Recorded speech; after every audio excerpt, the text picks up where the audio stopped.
Imagine a brand that is so powerful कि वो एक ऑनलाइन स्टोर से इतना बड़ा बन गया कि it has dominated global fashion only to get banned in multiple countries. इन सब के बाद भी उस ब्रांड ने एक फिनोमिनल कमबैक किया। आइए जानते हैं कि कैसे शीन एक $1 मिलियन एम्पायर बना, कैसे शीन मल्टीपल कंट्रीज में बैन हुआ और अब शीन मार्केट में जॉ ड्रॉपिंग कमबैक कर चुका है। शीन 2008 में चाइना के नैनजिंग में एज एन ऑनलाइन स्टोर शुरू हुआ। ट्रेडिशनल फैशन ब्रांड्स की तरह इसके कोई फिजिकल स्टोर्स नहीं थे।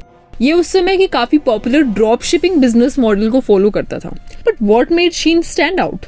शीन का एक secret weapon, a super fast supply chain and AI driven trend analysis. उनके स्मार्ट AI से वो इंस्टेंटली सोशल मीडिया ट्रेंड्स को स्पॉट कर लेते थे और 3 से 5 दिन में तो उनका नया स्टॉक मार्केट में आ जाता था। अनलाइक ज़ारा जिसको नया स्टॉक लाने में 2 से 3 हफ्ते लग जाते थे। और इसी वजह से शीन फैशन गेम में दूसरे ब्रांड से 2 कदम आगे रहता है। But easy popularity comes with the risk of a great fall. Shein के साथ भी कुछ ऐसा ही हुआ। शुरू से ही शीन कंट्रोवर्सी से घिरा हुआ था। पहले तो कॉम्पिटिटर से वे अहेड होना, दूसरा कि ये ब्रांड जितना कंज्यूमर अपीलिंग था उतना ही दूसरे ब्रांड्स की नजर में था। Low prices comes at a cost and it is not just about money.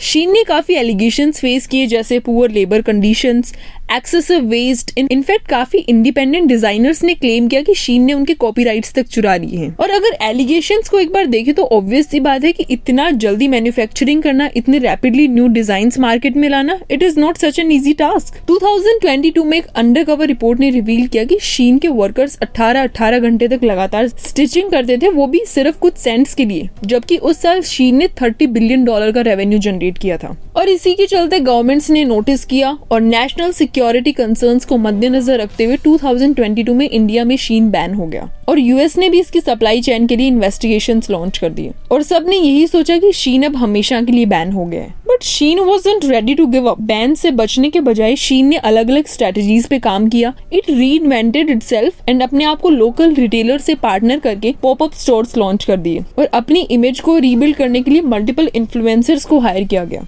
And guess what? It worked. Now the biggest question is Where does Shein stand against Zara, the OG of fashion brand? अगर हम comparison की बात करें, Shein is 60% cheaper than Zara.